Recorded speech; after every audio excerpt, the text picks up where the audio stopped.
नमस्कार मित्रों, आपके अपने इस चैनल में आपका स्वागत है। आज हम लोग चर्चा करने चल रहे हैं अलजेब्रिक इक्वेशंस की। इस लेक्चर को स्टार्ट करने से पहले मैं आपको बता दूं कि आज के इस लेक्चर में आपको कॉपी पेन का बिल्कुल यूज नहीं करना है। आप क्वेश्चंस को पढ़ेंगे और उनको मन में ही सॉल्व करके उसका आंसर निकालने वाले हैं। अगर अलजेब्रिक इक्वेशंस की बच्चों बात की जाए तो अलजेब्रिक इक्वेशंस ज्यादातर जो एग्जाम्स में आते हैं वो ऐसे पूछे जाते हैं जो आपके ट्रिक से भी सॉल्व हो सकते हैं और बेसिक मेथड से भी सॉल्व हो सकते हैं।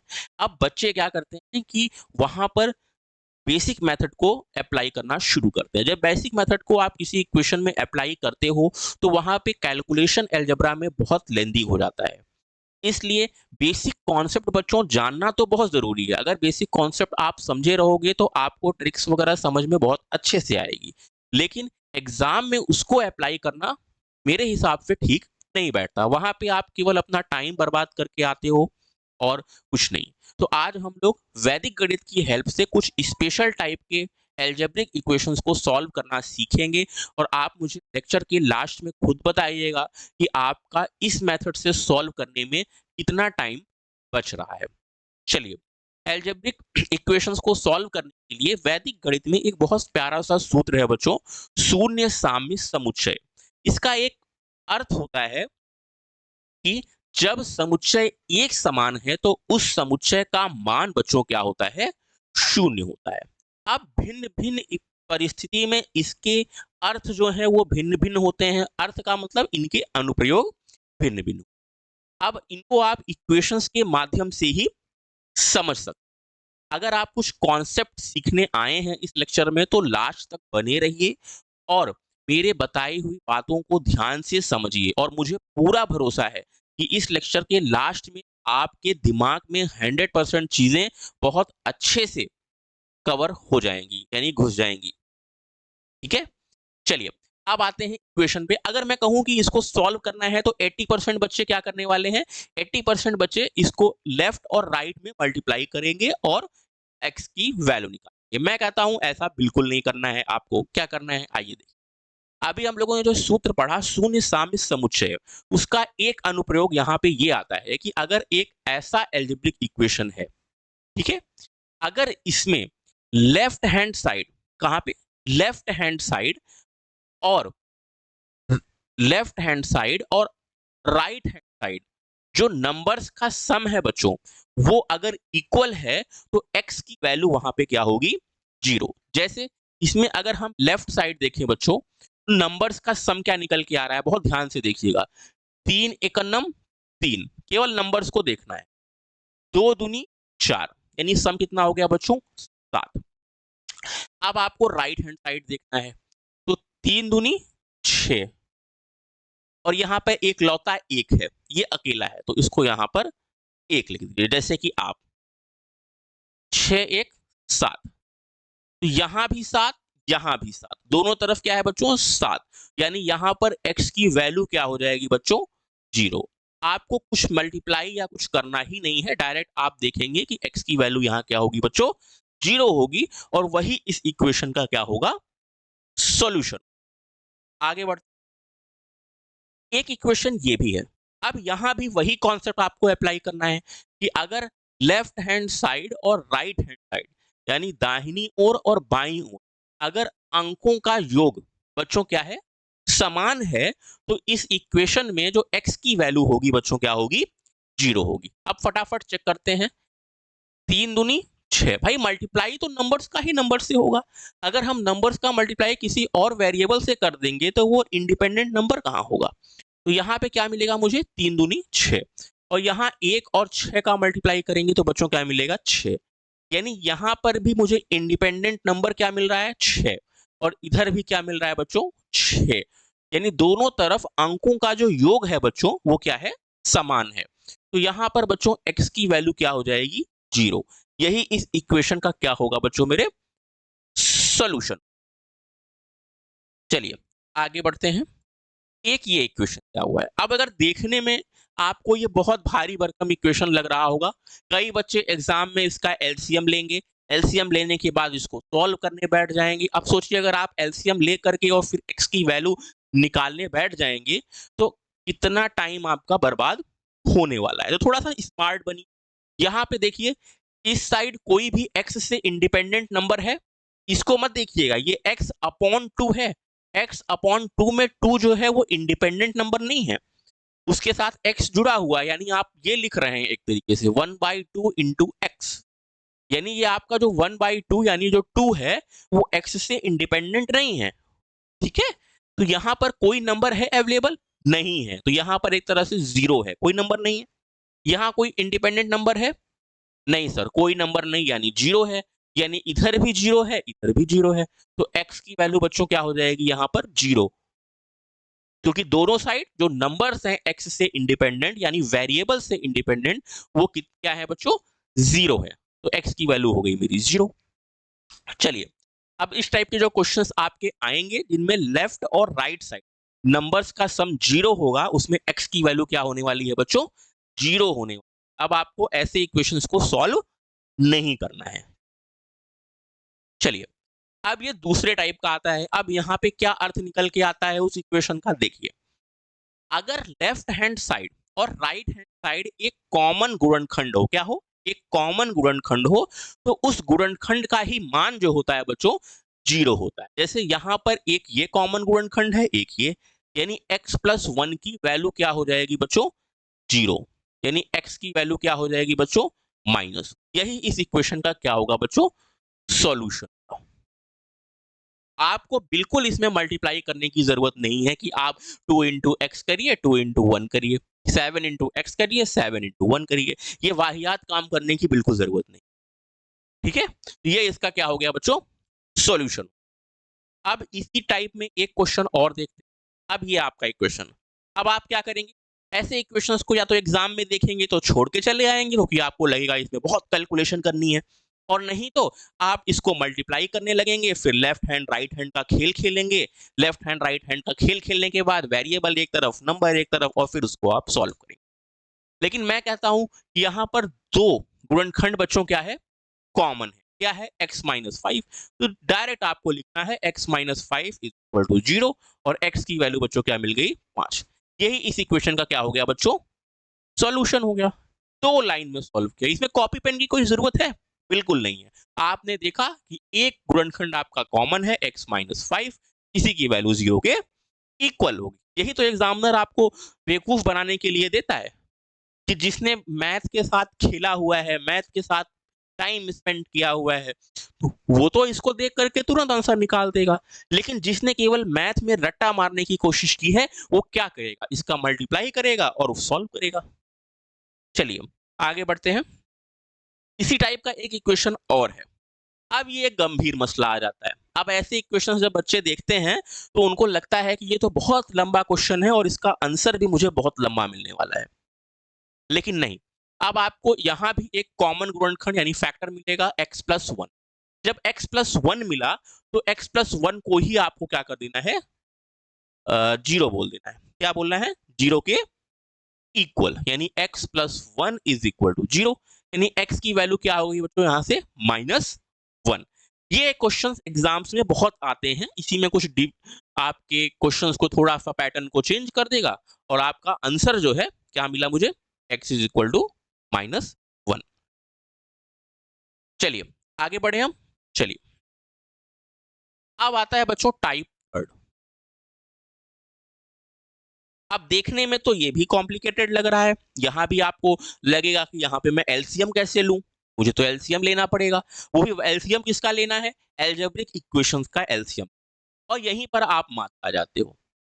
ठीक है, आपसे जो स्मार्ट होगा बच्चा, जिसने मैथ्स के साथ बहुत अच्छे से टाइम दिया होगा, ट्रिक सीखी होगी, कॉन्सेप्ट समझा होगा, वो इसको एक लाइन में सॉल्व कर लेगा, और आप क्या करोगे, इनका क्रॉस मल्टीप्लिकेशन करोगे, एलसीएम लोगे, पता नहीं क्या खेल खेलोगे इनके साथ। यहाँ पे बच्चों ये कॉन्सेप्ट है कि अगर किसी एल्जेब्रिक इक्वेशन में, बहुत ध्यान से सुनिएगा, अगर ऐसे एल्जेब्रिक इक्वेशन में आपका न्यूमरेटर सेम है, जैसे यहाँ पर 6 6 है, 1 1 होता, m होता, कोई वेरिएबल का लिखा होता, जैसे x y z कुछ भी लिखा होता, लेकिन ये दोनों जगह क्या होता बच्चों, सेम होता। अगर सेम होगा तो इनके डिनोमिनेटर का जो सम होगा बच्चों वो 0 के इक्वल होगा। यानी यहाँ पे आप लिखेंगे x minus 4 plus 2x minus 5 is equal to 0। अब आपको इसको जोड़ देना है। x और 2x कितना हुआ बच्चों? 3x माइनस 4 और माइनस 5 यानी माइनस 8 नहीं 9 सॉरी 9 इज इक्वल टू 0। तो 3x क्या हो जाएगा बच्चों? 9। यानी यहां से x की वैल्यू क्या निकल के आई बच्चों? 3। यही इस इक्वेशन का क्या हो जाएगा बच्चों? सॉल्यूशन हो जाएगा। ठीक है, चलिए आगे बढ़े। एक इक्वेशन ये आया, क्या दिया है? m upon x minus a plus m upon 3x minus b is equal to 0। अब यहां पर क्या किया जाए? यहां तो एक नंबर की जगह एक वेरिएबल आ गया, या एक कांस्टेंट, कुछ भी बोल सकते हैं इसको, कांस्टेंट आ गया। तो अब इसमें क्या करेंगे बच्चों? अब इसमें भी दोनों सेम है। अगर दोनों सेम है तो इस m से तो मुझे कोई मतलब ही नहीं है।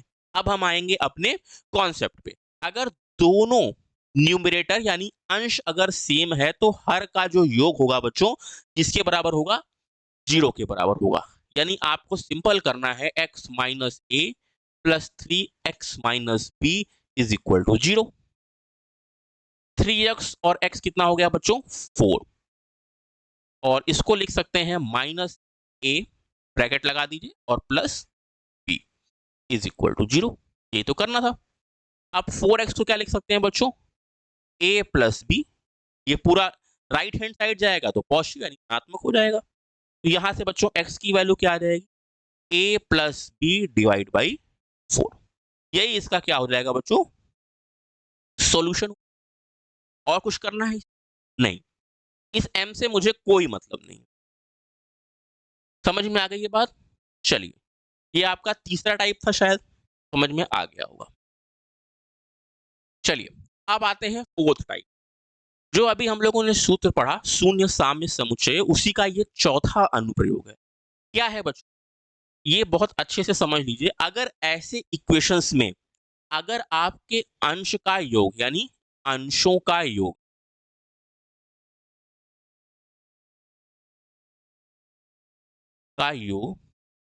अपॉन हरों का योग यानी न्यूमरेटर का सम और डिनोमिनेटर का सम, इनका बच्चों अगर रेशियो 1:1 हो जाए यानी 1:1, क्या हो जाए? 1:1 अगर हो जाए तो जो हर का योग होगा, हर का योग बच्चों वो होगा 0 के इक्वल।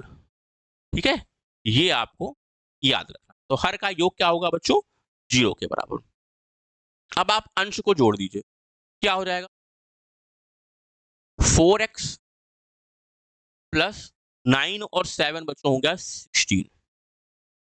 डिनोमिनेटर को जोड़ दीजिए, हर को, यानी 2x 2x 4x हो गया, और 9 और 7 क्या हो गया बच्चों? 16। दोनों सेम है तो कैंसिल आउट हो जाएंगे, यानी मिला मुझे 1:1।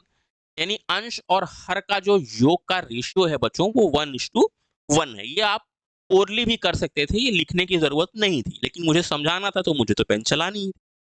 अब जब 1:1 हो गया तो आपको सिंपल कॉन्सेप्ट लगाना है कि जो हर का योग होगा बच्चों वो क्या होगा? 0 के बराबर। यानी यहां से 4x मुझे मिलेगा -16 और x की वैल्यू हो जाएगी बच्चों -4। यही इस इक्वेशन का क्या होगा बच्चों? सॉल्यूशन। चलिए, ये समझ में आ गया कि आपको बिल्कुल क्रॉस मल्टीप्लिकेशन वगैरह करने की जरूरत नहीं है। वो वाहियात कॉन्सेप्ट आप हटा दीजिए दिमाग से। आप आइए इस मेथड पे और काम करके देखिए। चलिए, इसी टाइप 4 में बच्चों एक कॉन्सेप्ट ये भी है कि अगर अंश का योग, ठीक है, बहुत ध्यान से समझिएगा, अंश का योग और हर के योग का अनुपात अगर बच्चों 1:2 मिल रहा है यानी 1:2 मिल रहा है, तो जो आपका कॉमन फैक्टर होगा यानी कॉमन फैक्टर यानी आप बोलिए कॉमन गुणनखंड वही क्या होगा बच्चों, 0 के बराबर हो।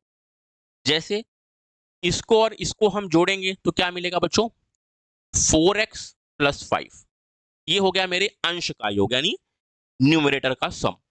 फिर हर को जोड़िए, क्या मिला बच्चों, 6 2 8, 8x और प्लस 7 3 10।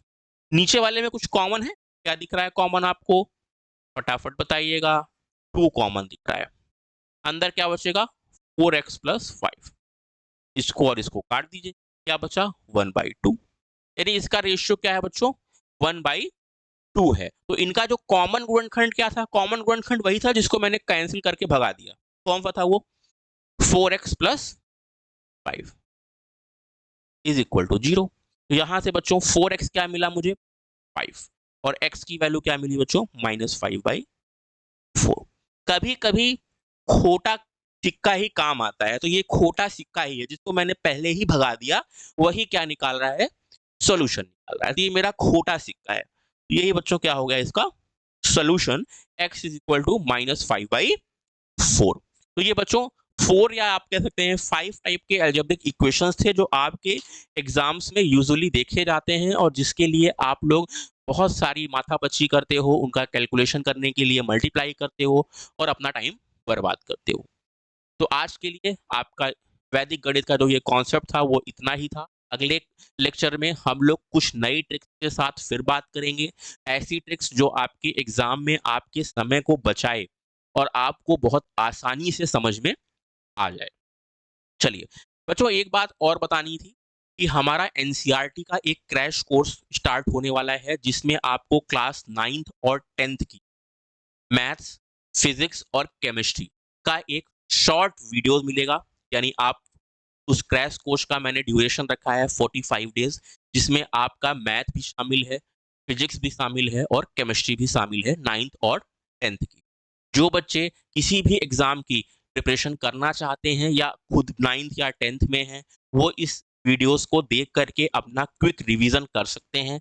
इसमें आपके बहुत अच्छे कॉन्सेप्ट रहेंगे, बहुत इंपॉर्टेंट क्वेश्चंस भी कराए जाएंगे और कोई भी फॉर्मूला ऐसा या फॉर्मूला हो या कॉन्सेप्ट हो जो छूटेगा नहीं। आप ये मत सोचिएगा कि इस क्रैश कोर्स की ड्यूरेशन हम लोगों ने 45 डेज रखी है तो इतने कम ड्यूरेशन में सर सिलेबस कैसे कंप्लीट होगा। सिलेबस आपका पूरा होगा, इंपॉर्टेंट कॉन्सेप्ट होंगे और बहुत सारी बातें जो आपके लिए इंपॉर्टेंट होगी हम लोग उस पर भी डिस्कशन करेंगे। अगर आप किसी भी एग्जाम की तैयारी करने जा रहे हो बच्चों, तो अगर आपका बेसिक कॉन्सेप्ट क्लियर नहीं है, आपको लगता है कि आपके बेसिक कॉन्सेप्ट्स में बहुत सारी कमियां हैं, तो आप इस लेक्चर्स को जरूर देखिएगा। इसको देखने के बाद आपकी जो तैयारी है वो एडवांस लेवल पे जो तैयारियां होनी है एग्जाम्स के लिए, उसमें बहुत सारी हेल्प मिलेगी। तो ये जल्द ही आपके यूट्यूब चैनल पे अवेलेबल होगा और इसमें आपका मैथ से स्टार्टिंग होगी। मैथ्स के लिए मैं पढ़ाऊंगा, फिर आपके फिजिक्स, केमिस्ट्री और बायो, ये चारों सब्जेक्ट्स आपके कवर